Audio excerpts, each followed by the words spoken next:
perhaps even seeing some more sunshine compared to recent days too, but temperatures still just below average for the time of year, so there is still going to be a chilly feel in the air and some fairly brisk winds at times too under the cloud and rain. Then as we head further into the evening, this rain still continuing to push its way north-eastwards, but there's still going to be plenty of clear skies to the east of this. So once again, a chilly night on offer, likely seeing some patchy frost and still a risk of rain and also some freezing rain in the west. And over the weekend and into the new week, still plenty of cloud and it's still feeling chilly. Expect a warm front, moving from the kitchen right through to the rest of the house. Boxed boilers, sponsors of weather on GB News. The latest GB News travel. I'm Johnny Ratner. Big problems in County Durham at Darlington. The Darlington Road stays closed off the A66 and the Great Burden roundabout. A collision continues to be investigated. Long queues back to Moreton Park. Meanwhile, in southeast London at Bexley Heath, the A220, the Erith Road, that's still closed near to Bexley Fire Station. Emergency services are dealing with an incident, leaving a number of buses having to divert. In Surrey, just off the A3 south of Hindhead, the A287 Hindhead Road is closed near Nutcombe Hill at the scene of an accident. On the M20 in Kent, the coastbound exit is partly blocked. Junction 7, the Maidstone exit, where a lorry's broken down. And in Cornwall, the A387, the Polperro Road, is closed at Looe. There's been a two-vehicle collision causing long queues and disruption to flights at Heathrow to and from Brussels due to strike action abroad. That's the latest. You can stay up to date throughout the day by visiting our website, gbnews.com.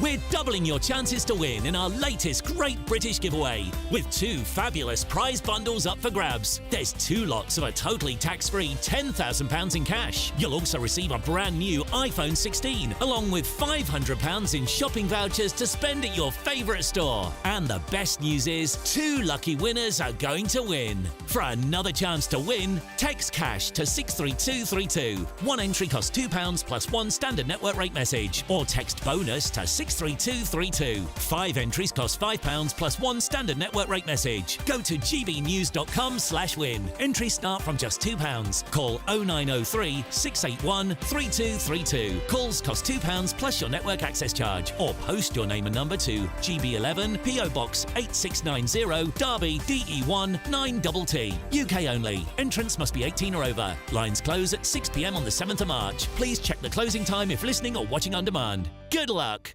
Join me, Camilla Tominey, for a frank and honest discussion with those in power that cuts through the spin and gets to the heart of the issues shaping our nation. You haven't confirmed that you want to stand as leader, but you haven't ruled it out either. This report basically says that he's not fit to stand trial. Is he indecisive? Incompetent? I deliver the dose of reality Westminster needs. That's the Camilla Tominey Show at 9:30 every Sunday on GB News, the People's Channel, Britain's news channel. Mornings don't have to be tiresome, especially if you have the right company. Wake up to news as it happens, opinion and debate, and of course, a little bit of entertainment too. Because when the kettle's on, we're on. That's Breakfast on GB News, a show worth waking up for. Every morning from 6 a.m. Only on the People's Channel, Britain's news channel. We'll spread the news, you spread the word.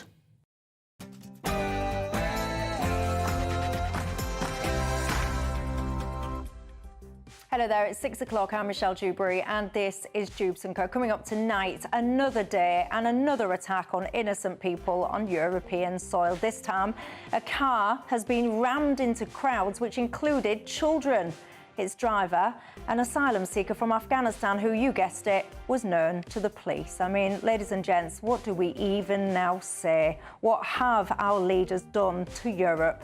I absolutely, totally and utterly despair. And controversy again surrounds Rachel Reeves, this time allegations about her apparently fiddling expenses and much more. We'll look into that. And speaking of Labour, they are now being called the Nasty Party. They've been accused of losing their roots in an effort to try and fight Reform UK. Do you agree with that? Should they change course or not? But in some good news, we lack that these days, don't we? We've unexpectedly had some economic growth. So maybe we're turning a corner after all. Are we?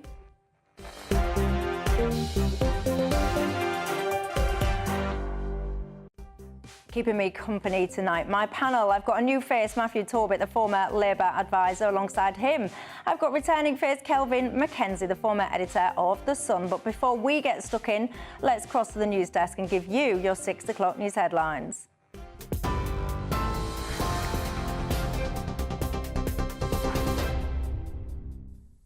Good evening. It's just gone 6 o'clock. I'm Sophia Wensler with your headlines from the GB newsroom. The German Chancellor has called for an Afghan suspect arrested in Munich to be punished and deported. Olaf Scholz made the comments after a car ploughed into a crowd, leaving at least 30 people injured, some critically. Meanwhile, the Alternative for Deutschland party, who are the second place in the polls, also seized on the incident, with co-leader Alice Weidel posting on social media platform X, saying, "Should this go on forever, migration turn around now." German police have arrested a 24-year-old asylum seeker who was detained at the scene. Officials say the suspect was known to the police for theft and drug offences. Authorities also say the driver was alone, but eyewitnesses reported 2 men in the Mini Cooper.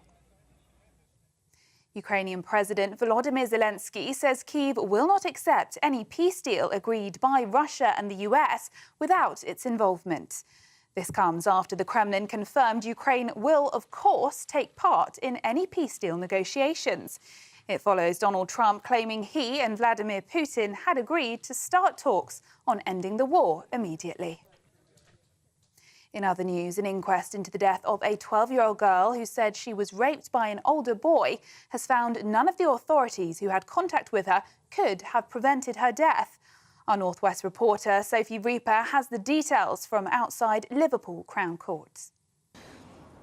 Well, this afternoon, the coroner told the court here in Liverpool that Samina Halliwell had a complex social history, outlining the various stressors that the 12-year-old had faced, including the 2 alleged rapes in early 2021.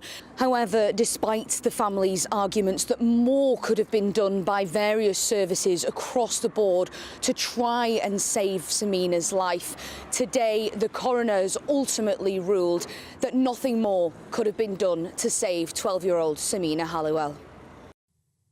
2 men accused of attacking police at Manchester Airport have denied assaulting police officers after a video of the incident went viral.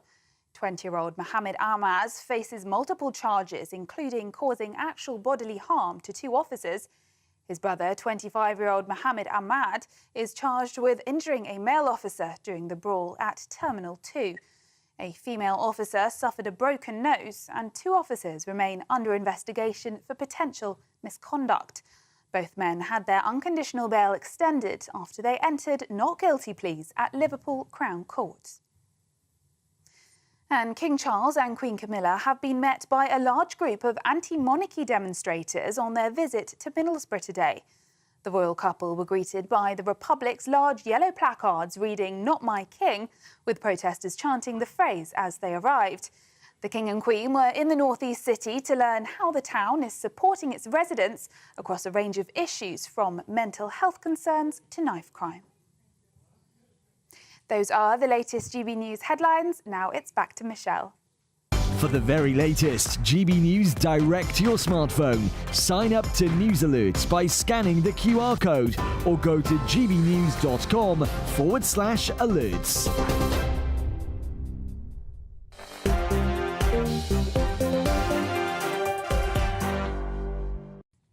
Thank you very much for that. My name's Michelle Dewberry. This is Dewbs and Curtle 7 alongside me tonight. A new face on this show, Matthew Torbett, the former Labour advisor. Alongside him, Kelvin Mackenzie, the former editor of The Sun. Good evening, gents. You're both very welcome tonight. We like a new face. Good. I'll tell you at the end whether or not we still like your new face. The viewers will be the judge of that. You guys can join the conversation in all the usual ways. Email me at gbviews@gbnews.com. Go to the website, gbnews.com/yoursay, or of course you can tweet or you can X me. Of course, you can take me out with you as well, stick me on in your car or wherever, quite frankly, because of course we're on DAB Plus radio. I always say it's a treat for your ears, isn't it? There's no escaping us, and that's just the way we like it. Look, very serious matters that we've got to start the show with tonight. Very tragic, infuriating. frustrating, despair. I mean, what words do we now use to describe the scenes that we've seen unfold again on European soil today? I'm speaking, of course, of the fact that nearly 30 people have been injured, some of them now in a critical condition. And, you know, if you was following the news today, you will have heard everyone talking about, you know, this car has driven into them, like we've got some kind of self-driving cars now that are randomly going about doing all of these awful things. Well, no, actually, that car was rammed into innocent people by a man that we now know to be an asylum seeker from Afghanistan. And you guessed it, he was known to the police. I'm getting so sick and tired of kind of talking about these horrific stories. I personally sit there and I've had my head in my hands today and I've been thinking to myself, what have the leaders of Europe done? What have they done to this continent, to these countries? And I don't say it in past tense. I say it, what are they still doing? What is happening to our nations? Well, I despair, to start with, in Germany, of course, Chancellor Merkel, right, revered as the great one, you know, friends with Russia, friends with Afghanistan, friends with anybody, will take 1 million migrants in, and it's turned out to be a political disaster as well as a human paying a price disaster, a human disaster for lots of people in Germany. Every so often something like this happens. All this is going to guarantee is that the AfD move from second in the polls, probably up to joint first. And there may be problems. There may be problems about forming a government in Germany now, which used to be one of the great kind of commercial powerhouses of the world and now completely on its backside. And what I also don't like, Chancellor Scholz is completely a useless. He reminds me of Starmer, actually. Totally useless. Almost everything he does turns out to be wrong. We'll stop the nuclear. We'll never do this. And now they haven't got any electricity, even probably coming up to our prices. But I feel sorry for the people of Germany because every time they hear of anything, they always know, oh, it will be a migrant, it will be a Muslim migrant. That guy in 2016 was told you can't become a German citizen, we're not going to allow you in. We are now 9 years later, and yet here he is, but Islamic madman actually trying to kill as many people as he can. I feel desperate, but actually, we can't even say in our own country that something similar doesn't happen. You ask the people of Manchester how they feel about some of the migrants. I do have to point out there'll be a lot of people watching this that'll say, you know, it's not an Islamic guy, it's an Islamist guy, and people will try very hard to make the difference between the two things. Matthew, where are you on this? There's only one place you can be, and that's obviously, first of all, thinking of the families. It's awful. It sounds like a tired old line, but you struggle to find words for stuff like this. And Kelvin spoke about the people of Manchester. I from Manchester, was living in Manchester at the time, and knew of people that died in the awful attack at the Manchester Arena, and was there sort of the next day wondering what to do, offering help and whatever else. So I wouldn't say I speak with first-hand experience, but when these events come, you worry it's a very similar thing. I think ultimately, whether it be Germany or this country, we have to look at changes to the asylum system because, as it currently stands, for you to be considered, if you are a genuine migrant asylum seeker, you've got to present yourself at that country. And this is why we currently have people crossing the channel, causing all sorts of chaos, as well as people losing their lives. And I think if you made changes to the fact and made it more digital, so at the moment we have chaos in Syria, which has been ongoing for some time, but now the country's in a very bad way. You are almost certainly going to have people from Syria making their way across countries to try and come to England. They will more than likely have family members here. They may have legitimate reasons to come here. But why can't you have posts, therefore, in Turkey? They're going to have to come through Turkey to get here, and they are processed at Turkey. This is not, you know, a sort of Rwanda scheme. Yeah, no, you're right. Sorry. Just hold on 1 second, because with respect, I think that the point here is slightly being missed, because for me and for a great number of my viewers, it won't necessarily be about the semantics of how do you process people. There's got to be a cold, hard, honest conversation and an acceptance, I think, among the political class, not just in this country, but across broader Western nations. There's a harsh reality and there is a harsh fact. There are some people that are so incompatible, given their belief system, or should I say their belief system is so incompatible with the way that we choose to live and that we enjoy to live in the West, which is a free, relatively, or it used to be anyway, relatively safe way. There are some belief systems that some people hold that are just incompatible with that. When they then come to these countries, they want to cause us harm. And unless the powers that be, the political powers that be, will actually accept that fact, I don't actually see how you can move forward. So I think Do you accept that fact? I think we can move forward. And I think there are people that are compatible, because you have to ask the question... But do you accept that... well, if you're compatible, you're not a problem, are you? I'm not talking about the people that are compatible. I'm specifically talking about there are some people that hold belief systems that are entirely incompatible with the Western world. And that has always been the way. Yeah, but is that accepted? Always... Do you think that's accepted? And do you think, actually, we should start with that as a premise, and once you establish that premise and everyone accepts that premise, from there you build policy, whatever that may be? I suppose the issue with building policy around that is, how do you know this, that they want... You are always going to have people that will lie, unfortunately. This fella appears to have been known to the authorities. That, therefore, is an issue of why the authorities are either not sharing information properly, whether they are sharing information, whether this could have been stopped. We've seen it in this country over the years. But I don't think you should also judge a whole, say, country of people or culture of people by awful incidents like this, because not everybody... Don't you think there's a consistency of their attitudes, whoever they are, whether they are, let's just accept they are a minority, but hell's bells, they're a dangerous minority. Wouldn't it be much easier than simply to say, we aren't going to take in such people? Wouldn't it? And that way, we just stop bombings, we stop killings, we stop the stabbings of people that we know not. Maybe what's wrong with that? Sorry to interrupt. Yeah, go on. Maybe in our country, and that would be great. The issue is, if you look at this fella's come from Afghanistan, that's largely our fault, the way we left it and all the rest of it. We all saw those things. It is not our fault, the fact that Afghanis come to various countries in Europe and bomb us and stab us. But it is our fault. That is not our fault. They seem to be a very violent, nasty people. An entire nation made up of these people. And I agreed. I did not say it's our fault that they're coming here to do that. It is our fault that people are fleeing. It's our fault the fact that the Taliban are back in power. It's our fault that the country is in a worse position than it ever was. So therefore, what do? Do you ignore your international obligations and go, well, we've made a mess in the Middle East again, so we're just going to crack on now? Absolutely, I do. If we have made a mistake, and actually, as far as I know, the West is constantly trying to make things, quotes, right in the Middle East and elsewhere. Right? We just simply say that's the end. So the thing about Trump, right, he has now said that is the end, and Biden said that was the end in Afghanistan. After all, Russia also had a go in Afghanistan. Loads of people have tried to kind of organise and kind of westernise and liberalise these places. They don't want to be liberalised. Their basic tenet of life, their religion, makes them want to be what they are. I, frankly, have come to the end of wanting to have an open-door policy, even if they are allowed to come here. So I've changed my mind on this. I'd rather have our people alive. I don't want any more innocent people killed by people I know not and care not for. I know, but then what's the practical reality of, like, how you have to do a reform.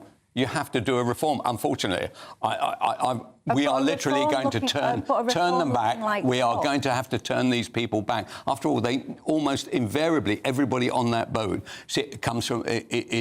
follows Islam.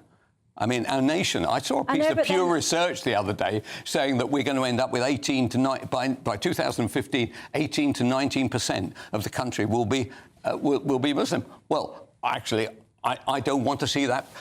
I don't even want to see the politics of what happened to the Labour government, the Labour Party, in the last general election. Imagine what that looks like with 18 or 19% of the country, of the voting population. It will be a nightmare. But I do have to say, though, as well, I mean, I make this point often. My very best friend in the whole world, she's a Muslim. I think it's very well documented. My ex-partner is a Muslim. They're not terrorists. They wouldn't, you know, my best mate, he's not going to get in a car and go ramming down children. I've spoken to her today. She's as horrified as what I am about what's unfolded how can we tell in Germany? How can we tell whether to allow somebody in who looks like a decent person, or your friends who are Muslim? How can we tell that that person over there actually has bad thoughts in their mind? The answer is don't allow anybody in.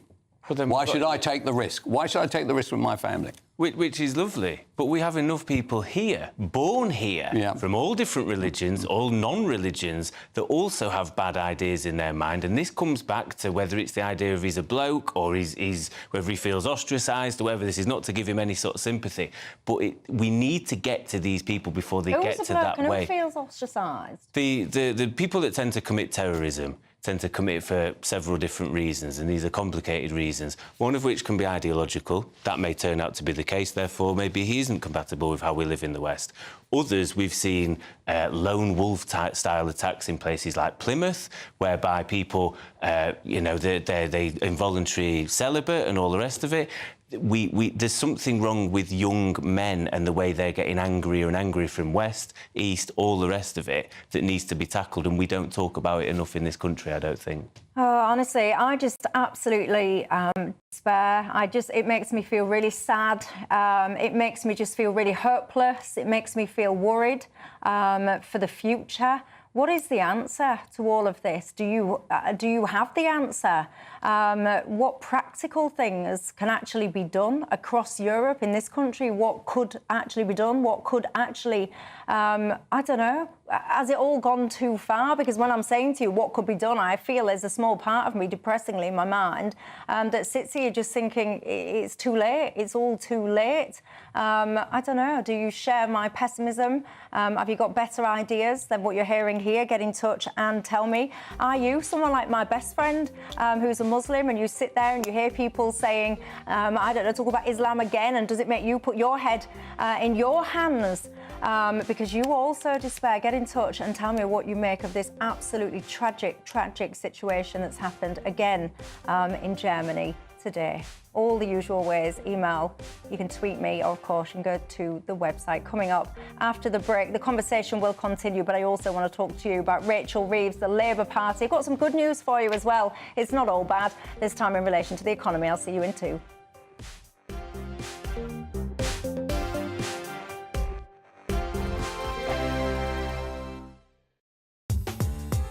I'm Christopher Hope. From pop stars to politicians, I'll interview anybody in a pub who's got a political opinion. Join me every Friday on Spotify, Apple Podcasts, YouTube or gbnews.com, or wherever you get your podcasts. This is GB News, the People's Channel. In the GB Newsroom, we bring you the news as it happens. With our team of dedicated journalists across the UK. We're ready to keep you up to date with what's happening every half an hour, every single day. Bulletins here on GB News, the People's Channel, Britain's news channel. GB News Breakfast, every day from 6 a.m. I'm really pleased to see this story. It's the news that bowel cancer screening, the age for that is going to be dropped from 60 to 50. And this is really, really important because bowel cancer is one of the biggest killers, and more people appear to be getting diagnosed with bowel cancer in their 50s.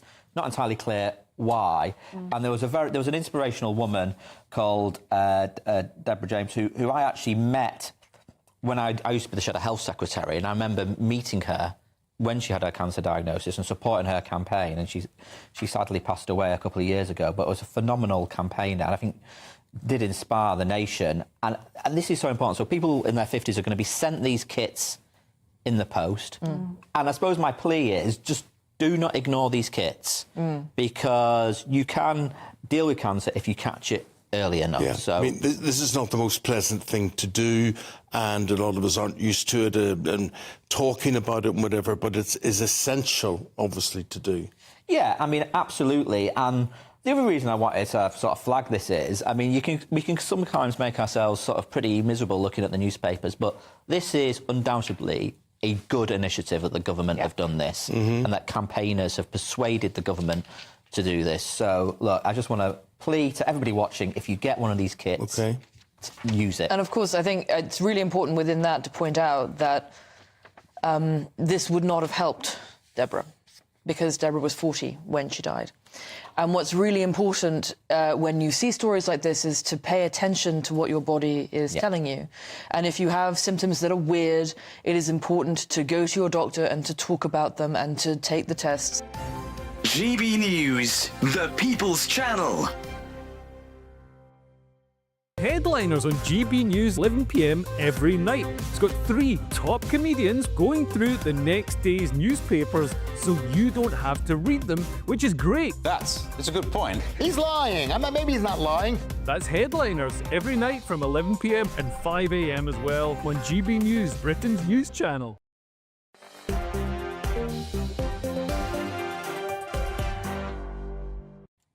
Hello everybody, this is Dewbs & Co. We're with you until 7 o'clock tonight. Now, Rachel Reeves, she's not had an easy time of it, has she? And don't worry, because I will be coming to the fact that actually the news, didn't we, about unexpected economic growth. In fact, you know what, I might just touch that bit off first, actually, before I get on to the allegations about Rachel Reeves, because sometimes it is all a bit doom and gloom. So actually the news hit today that Michelle, there was... What? You won't even let me spit out the good news yet? Get real.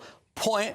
Do you want to know the good news? 0.1%. That's under Labour. That is good news. God help us. Well, what bad news well, feels hang on. like. It's better than was expected. It wasn't expected to have been that growth, is not true. No, it's not true. That's the way. I congratulate the Treasury and the PRs on the Labour side for making 0.1% growth, right, sound like the best thing since Father Christmas. You know, it is ludicrous. It's a the beginning of the year, the beginning of 24, it was going like that. Directly, what happened on July the 4th? Anyway, from that moment onwards, thanks very much, boom, downhill. Now, look, I don't want that to be the case, right? I want our country to be successful. But what is proved is you can't tax the living daylights out of everybody.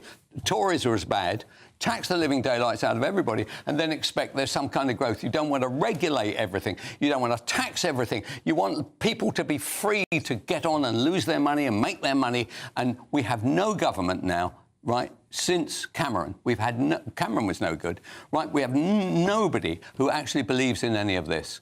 And so what Trump has appeared to have done is actually throw away the book and let's have another way of looking at it. Who knows whether that's going to be successful? What I can absolutely prove is that the Labour approach, talking a good game on growth, won't deliver it if they're trying to tax us at the same time. If they remove the taxation, I'm alongside them. Oh, he is miserable, isn't he? He is miserable. What, 0.1? No, I think the last bit I agree with. I think what we saw with President Trump and Biden, I think Biden did quite good work in the end on the economy, and job employment was up, inflation was down. However, if you don't have a story and a narrative to go along with it, you're going to get beat, and I think that's where Labour are at the moment. I think for the broad side, most people don't care. They're going to wake up like I did, look at the news notification and go, I've still got to go and slug my guts out at work. I feel worse off than I ever have. So this point was... Well, you are worse off, because the other stat that got buried in it all was, in fact, that you have less money than you had a year ago. Well, right? I didn't. I was going to come to that. I was going to be... being a Debbie Downer, that was going to be part 2 of what I said to you, because actually when you looked at growth per head, basically, GDP, essentially, it meant that it is essentially contracted. So, indeed, we're not richer. So whilst... We're poorer. No, but, you know, it's the politician's job to go out and look, I'm really turning the stuff around. That's what Keir's done today. I would expect him to do so. However, the proof in the pudding will be, do people... It's a feeling. Politics is about a feeling. Do you feel better? Do you feel happier? Well, you do if you're a train driver. And as for the rest of us, we've had to fund the train drivers all going around going, oh, tough day at work, dear. And I tell you what that will be 93 grand. I tell you what that shows, though. I think that's a very good argument to show what happens if you're in a very strong and good trade union. Yes, exactly. What you need. Exactly. And but most people should do so if they want to pay rise. No, they shouldn't. There's another argument to that. I've seen the miners defeated. I've seen the dock workers defeated. I've seen the printers defeated. And there's going to come a moment when these guys, in fact, it may happen right now, because they've just turned down 4.5%, whereas your government is permanently saying you can have 2.8, you can whistle. I want us to shut down the railways, throw them all out and replace them with people at around 45, 50,000. There'll be a queue 10 times around the block for it. They're an absolute disgrace to themselves and to the trade union movement. Can I just ask you quickly, though, on this? I'm going off topic a little bit, but you're saying that, everyone join a union, you'll get your pay rise and so on and so forth.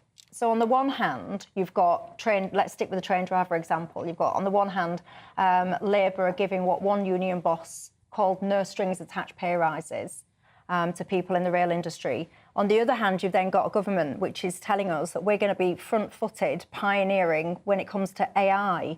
And I don't understand how we're going to square that circle, because when you've got unions that literally have an absolute meltdown if you even start talking about driverless trains, how are we then going to be able to leverage AI to modernise things like the railway in such a unionised environment? So my comment was tongue-in-cheek, but to take your point, your question, I agree. And what I've said for a long time, which never goes down well in the trade union circles, is you're all going to be out of job in 20, 30 years, if that. What I would do if I was a General Secretary of a trade union is to say, right, just put us all out of work. We'd rather receive some level of basic income, because if we're going to go down the road of automation... Oh, God, what do you mean basic income? You're not proposing laying everyone off and doing UBI. I think that's inevitable. I'm not proposing it. I just think it's inevitable. Everyone's job will be able to be done by a robot, by AI, by technology. So we either not have mine. a load of people... You won't be able to replace me with a robot. Be careful what you wish for. I'm telling you now. It'd be a lot better, actually. A lot cheaper. It probably would be a bit better. We should try it one night. We should get a fake Dewbs and see if you can actually tell the difference. You can do that. You can do that. Have you not seen YouTube play tennis? I'm sure you can, and this is the thing. So we either are going to have a populace of people who either don't have any money, any way to survive, or we're going to have sort of neo-feudalism. What do you make to it all? Well, one woman that is trying to survive in her job is Rachel Reeves. I've just alluded to more allegations today, this time around expense fiddling. What's been going on there? Let's take a look, and I'll see you after the break.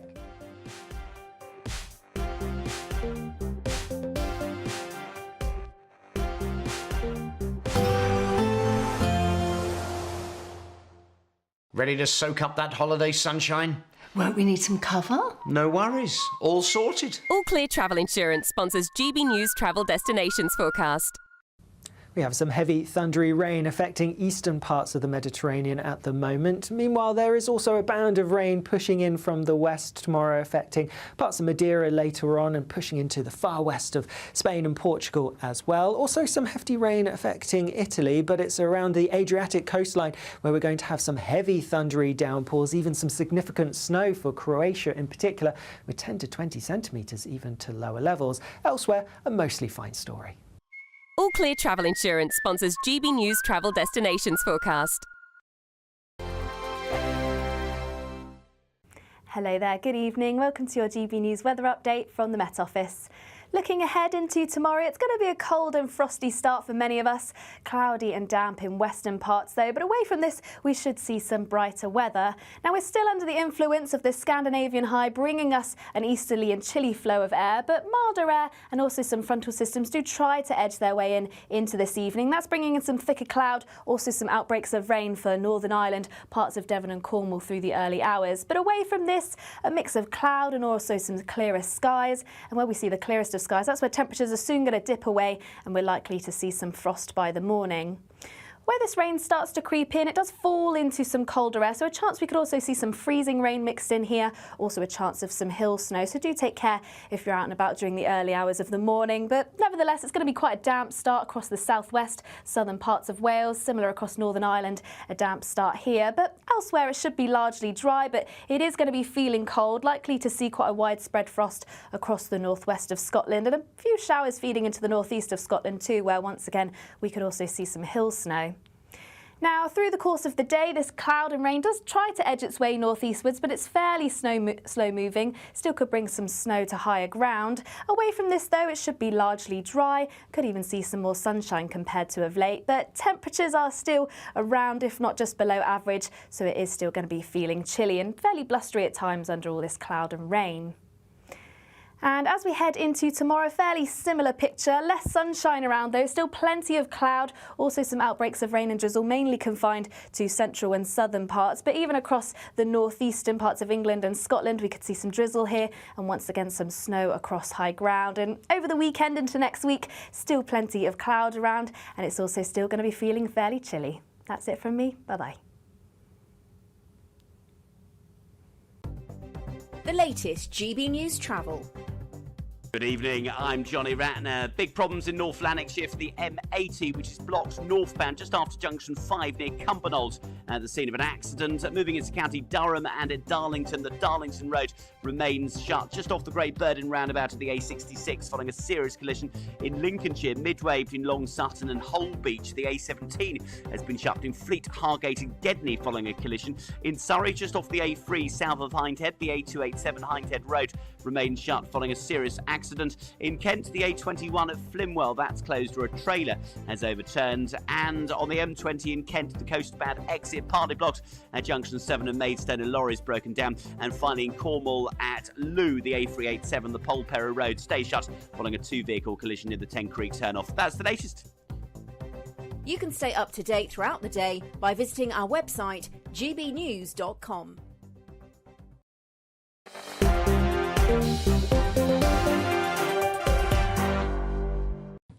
Hello everybody, welcome to Dewbs & Co here with me, Michelle Dewberry. Alongside me I've got my panel, Matthew Torbett, the former Labour advisor, and Kelvin Mackenzie, the former editor of The Sun.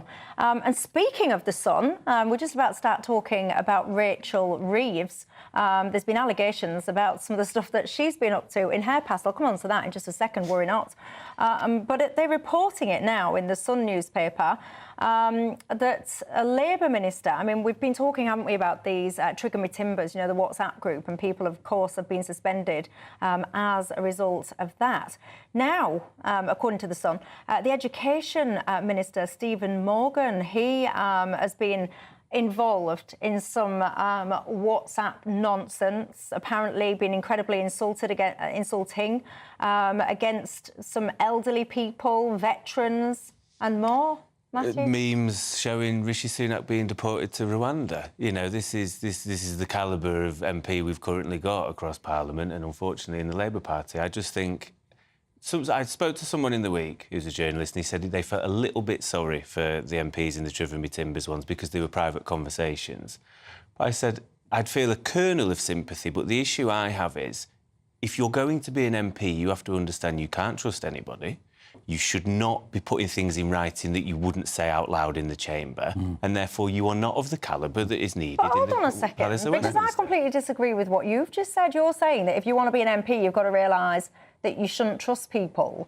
I would say if you want to be an MP, you shouldn't actually have some of those thoughts in the first place. That's a fair point as well. I mean, if you have those thoughts, then you certainly shouldn't be airing them. I think private conversations are one thing, one-to-one are one thing, people have jokes, people are inappropriate, all this sort of stuff. However, yeah, your point is right. If you disdain the electorate, if you think that you're somehow better than the general public and that you think that you're in a position to look down on people that, quite frankly, they pay your wages, you shouldn't be in Parliament. No, man, you shouldn't be in a WhatsApp group, not trusting people. You shouldn't be in Parliament. And that would out 3/4 of the MPs that we've got in Parliament. So what? Good, get out. No, I'm not saying it's a bad thing. What I'm saying, I agree, but the problem is, certainly in the Labour Party, I would say maybe across Parliament, it is seen as a middle-class endeavour to go into politics, and these are the types of people, unfortunately, that look down their nose at people in places where we're all from and think they know better and think we're, you know, all sorts of names under the sun, and we make it impossible for quote-unquote normal people with life experience, with backgrounds, to go into politics. Huge bugbear of mine, having looked at the selection system in the Labour Party sometimes. They make it impossible to know who to contact, how to go about it. It's mates stitching each other. Yeah, well, they normally come. They're normally a bunch of thickos who come out of the trade union movement. So this doesn't surprise me. Right, so this guy's going to have to go. Right, so if you are Starmer, right? Remember, which guy's got to go? This guy, Stephen. Yeah, I've got to say he's not responded. No, These but he's part of it, and he won't have done anything yet. about it. So his hand is in the blood. OK? So the issue for old Starmer is he's sitting around there saying, don't worry about me. When I'm elected, it's all going to be clean. It's all going to be great. What was that? Who said? Right, he's got to go. She's got to go. He's got to go. And before you know what's what, there'll be nobody in the actual parliamentary Labour Party. They will all be sitting on the independent benches. So the biggest... And what could happen, if enough get thrown out for all this, you could be in the bizarre position where the leader of the opposition is another Labour MP. Well, yeah, and it's going to go on because, you know, people I've spoken to in Number 10 are informally advising lots of the people they've kicked out to say, don't stand down, because they are terrified of by-elections. I know, but do you know what? No, that is a very good point. That is a very good point, that normally Starmer would like to have slung these people out, but he knows that no matter which by-election it is, even now, where are we? We're only 7-8 months into this lot, right? He knows that they'd lose every single one, and they'd lose it by an absolute avalanche. Has there ever been a bigger lack of honeymoon than under Starmer? It's been fantastic. I so much look forward to every day the torture of the Labour Party. It cheers me up, even when we've got a 0.1% growth. But you mentioned advisors. I mean, some of the people that are advising politicians, I just think, I mean, what qualifies... I mean, because I'm looking at you because you're a former Labour advisor. So what qualifies you to advise politicians? There is no formal qualification. No. Well, just... listen, my story into Westminster wasn't like your typical. I was homeless as a teenager and groomed into a gang, sentenced to 12 months in prison that was suspended, and turned my life around. Therefore, I wanted to give back, and I felt like I wanted to stop these paths being opened up to other people that might be as unfortunate as myself. The majority of people I came across in Westminster, first of all, thought I was thick, and it was definitely a classist issue because you're northern or you look a certain way or whatever else. They've got very little life experience and likely have not had another sort of real job outside of the political world. So if I'm honest, the qualification is knowing the right people, knowing these people as your friends, and therefore having the door opened up for you. They're largely, on all sides, and this is my frustration with Labour, I expect better from them, but we're no better than the Tories, a load of privately educated, middle-class, mostly men, who are more bothered about staying in power rather than doing the right thing, and this is what frustrates me about politics. Well, kudos to you for turning your life around, but this is something that I've just never understood, because I listen to people, politicians, and I sit there and I think, who is advising you? Because the mistakes you're making, they are so basic 101 mistakes that it's mind-blowing, quite frankly. Anyway, but no, I respect people that have had challenges and have come through to the other side. Let's talk about Rachel Reeves, because she is also having some challenges, to put it mildly. She is now facing a barrage of new accusations, apparently now focused on her previous career at the Bank of England. There's been allegations now, there's been some quite a lot of work of digging into some of the circumstances surrounding her former roles. There's been allegations now that she was investigated for essentially expense fiddling. I mean, what do you make to this? It's obviously concerning. I believe someone that was involved at the time that would have been her line manager has since sort of taken to X to say there was no disciplinary, I never had to do anything, blah, blah, blah. But the allegation is that that is because the investigation doesn't seem to have been concluded. Yes, so... For me, it's conflicting and confusing. I think the optics are terrible. I think you're supposed to be the Chancellor who is across all detail and you don't even know the detail of your own life. I think it's very silly to go out and say, I've been at the Bank of England for a decade if it was only 5 years. It's 5 years, it's 5 years. You know, you're still saying I've got experience. I mean, we've got a Chancellor who says, I was there for, right, here we go, nearly, in quotes, 10 years. In fact, she was there for just over 5 years. We have a Chancellor who doesn't know the difference between 10 and 5. She's supposed to be adding numbers up. I mean, it is ridiculous. And the other thing I don't like about what she's saying now, she says this is the first time that I've heard that there was an inquiry into my expenses. So she is saying that when the inquiry was taking place, she didn't know anything about it. I wonder whether you can believe a word she says. Well, and the other downside is that Starmer actually says he's got complete faith in her. Oh, well, yeah, that's the kiss of death. At Charlton, when they announced that that the chairman had complete faith in, the manager was gone in about 5 minutes. But then, because it's not even just about the timings, is it? It's about the role that she was performing. So was it an economist? Was it a complaints handling manager? Like, what was it? That's what it was. That's what I mean. Yeah. It's largely now suspected to be the latter. The problem that you've got with all this, Matthew, is that the voters sit there and it makes you question the integrity of an individual, especially when you're the individual that's responsible for the country's finances. You don't want people questioning your integrity. No, totally. And I suppose that's what we'll have to see on whether voters are bothered about whether this will impact her ability to do the job. My first guess, the first time this happened, was that this is a bit of a, not a non-issue, more of a Westminster story. People will be more bothered that they're having the winter fuel allowance taken away than the fact she's lied on a CV. I just think it's not a good look. Well, no, because the two are linked, aren't they? Because the winter fuel allowance, many people are saying they would use that as an example of the Labour Party lacking integrity. Because if the Labour Party went to the voters pre the general election and said things like, right, what we're going to do is we're going to take the winter fuel allowance off you, we're going to stick inheritance tax onto farms, we're going to do all these different things, I would suggest, put to you, that the votes wouldn't have come in the volume in which they came in for the Labour Party, 20% of the electorate.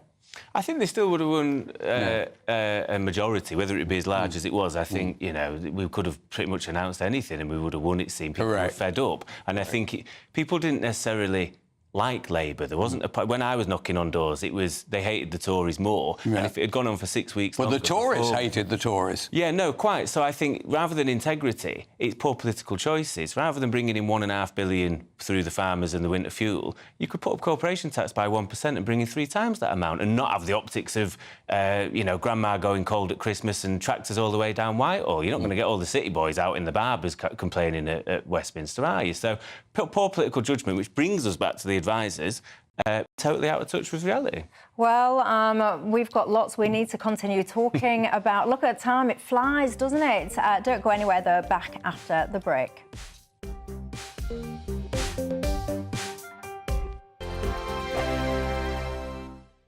We're proud to be GB News, the People's Channel, and as you know, we always love to hear your views. Now, there's a new way of getting in touch with us at gbnews.com/your-say. By commenting, you can be part of a live conversation and join our GB News community. You can even talk to me, Bev Turner, or any of the members of the GB News family. Good afternoon, Britain. Weekdays from midday.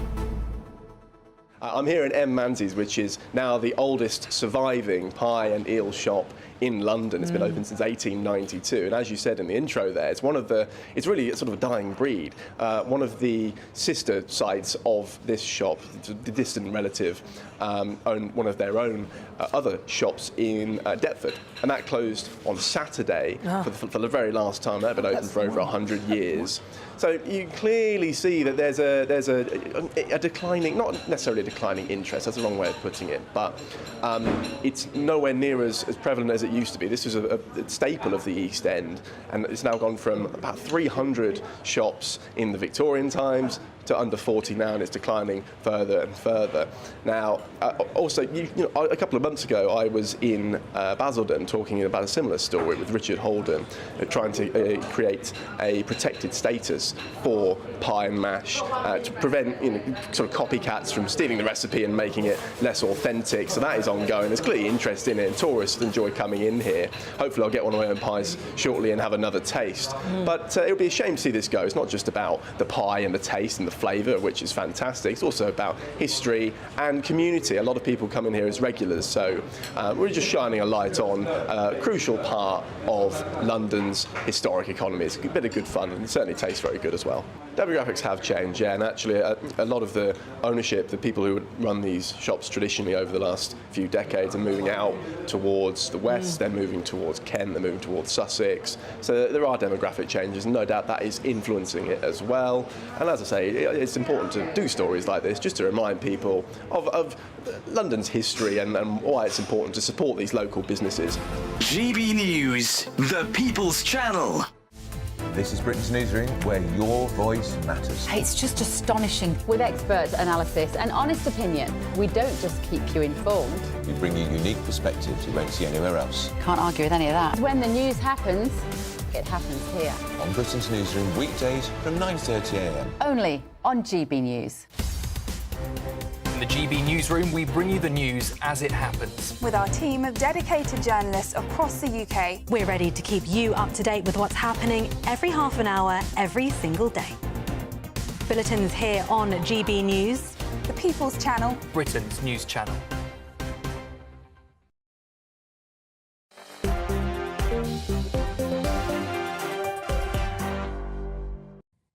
Hello there, I'm Michelle Dewberry. This is Dewbs & Co. We're keeping you company till 7. Matthew Talbot and Kelvin Mackenzie are alongside me. Get in touch and let me know some of the thoughts about Rachel Reeves. Does this kind of stuff bother you or not? Neil, you're saying the timeline of all of this is a little bit odd. But does it bother you? Like, if this stuff has happened, if she has apparently been doing untoward things, shall we say, in relation to company expenses, is that a problem? Is it a resignation offence now in the here and the now? Lots of you are essentially not very optimistic, though, when it comes to the fact that economic growth has been 0.1%. I'm being nice. You're just basically not that bothered at all about it. You don't think it's a sign of good things to come, which is a shame. I'm trying to find optimism wherever I can. Now, there is quite an alarming story that seems to be developing. It's getting reported in various different outlets. We're trying to verify it as we speak. Apparently, a man has gone over to the Turkish embassy in London, and he seems to have taken it upon himself to burn what appears to be a copy of the Quran. He has been very promptly attacked. We're trying to verify this story. We've reached out to the police, and we'll bring you updates on that as and when we get them. It's not good, is it? Things are not good, at all at the moment. Let me just tell you a story, though, that really caught my eye. The World Cup, are you a football fan? 2034, the World Cup is going to be in Saudi Arabia. An interview caught my eye, so it did. It was with Nick Ferrari, my old colleague. Yeah. And it was, I think it was the Saudi ambassador essentially talking about it. And he was saying that any football fans that want to go to the World Cup, they're not going to be having alcohol. Their culture is not to have alcohol there. They're not going to change their culture for the visitors. And I actually really respected that. Really respected it. I don't mind. I've been to Riyadh on business. It is the dullest place on earth if you're a Western business person. There is nothing to do at night. You can't go into a bar and just have a drink before you go to bed or something like that. However, this is their nation. Now, friends of mine. That might say more about you. If you don't like a place because you can't get your mitts on alcohol. Well, that might be something about you. That's not the only reason. Oh. If you go to Saudi, I mean, everybody, because of the heat, nobody walks on the pavements. Yeah. All the roads are completely packed. And honestly, probably sounds sexist. I prefer women to be dressed normally rather than in covered in, their... But that's their culture, and that's their culture. I am saying that's there. I wouldn't go there in 1,000 years, right? I bet. Can you hear all those hearts in Riyadh breaking? Can you hear the devastation, the wails of devastation that Kelvin Mackenzie doesn't want to go back? Hold on a second. In the World Cup, and everybody, the people I know who went to the football said it was a fantastic event, right? Yes, you could go to certain hotels and have a beer or whatever, but actually said there was no drunkenness, there was no violence, there was no fighting, the normal stuff that was associated around big football events. So, they did phenomenally out of the tourism on the basis that people came back and told those stories. So but however that was there, I wouldn't go to Saudi. Matthew? I think we might all be in agreement. I think it's their country, their values, their culture, fair play. I sort of follow England home and away best I can. And I must admit, when we did the Euros in France, it got quite unsavoury at times, especially with the whole rigmarole with the Russian hooligans and whatever else. And I did think when Qatar was named, they'd relent. I said, you can't invite half the world over to your country and not expect to give them a beer. And actually, as you say, they went ahead, carried on with their values, and it seems to have been a more pleasurable experience. And I don't think it's a bad thing at all. I think there's a question on whether they should have the World Cup in the first place. I mean, FIFA... Why?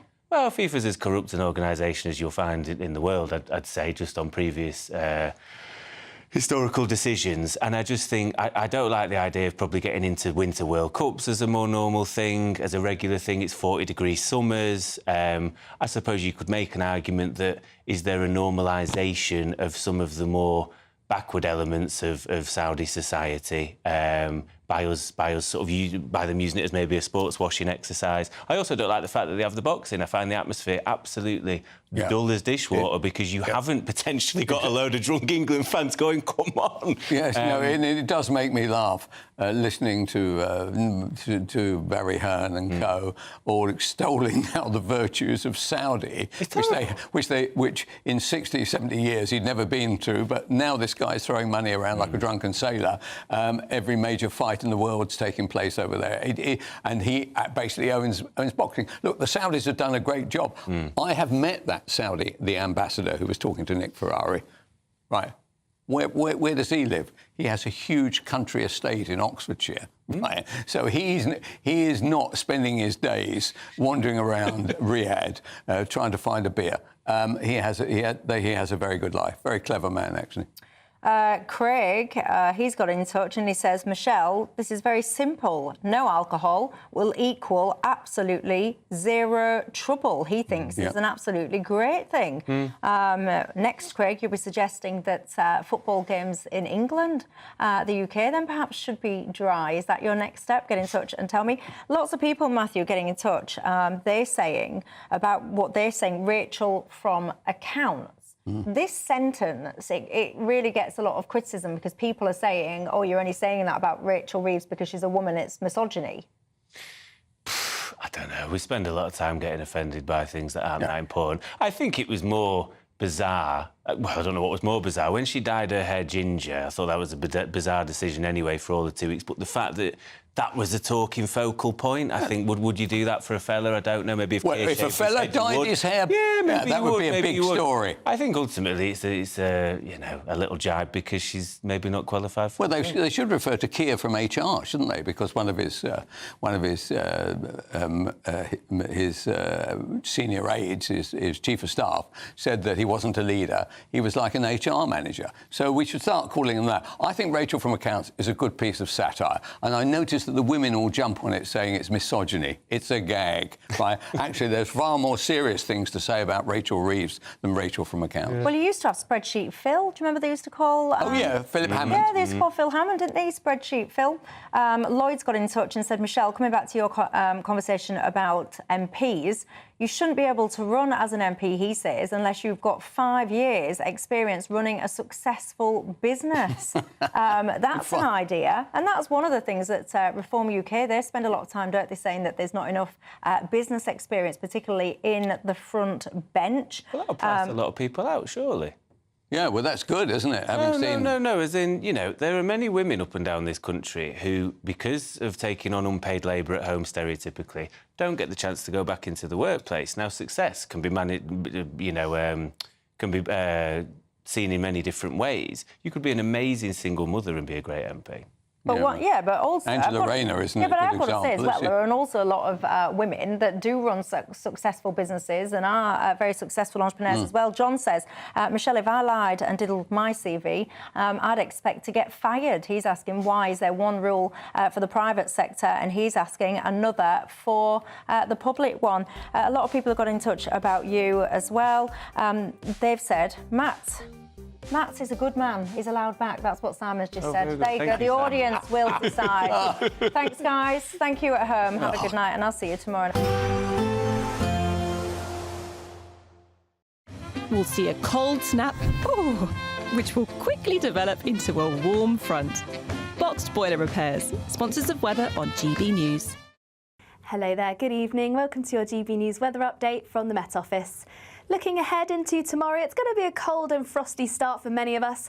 Cloudy and damp in western parts though, but away from this we should see some brighter weather. Now we're still under the influence of this Scandinavian high bringing us an easterly and chilly flow of air, but milder air and also some frontal systems do try to edge their way into this evening. That's bringing in some thicker cloud, also some outbreaks of rain for Northern Ireland, parts of Devon and Cornwall through the early hours. But away from this, a mix of cloud and also some clearer skies, and where we see the clearest of skies, that's where temperatures are soon going to dip away and we're likely to see some frost by the morning.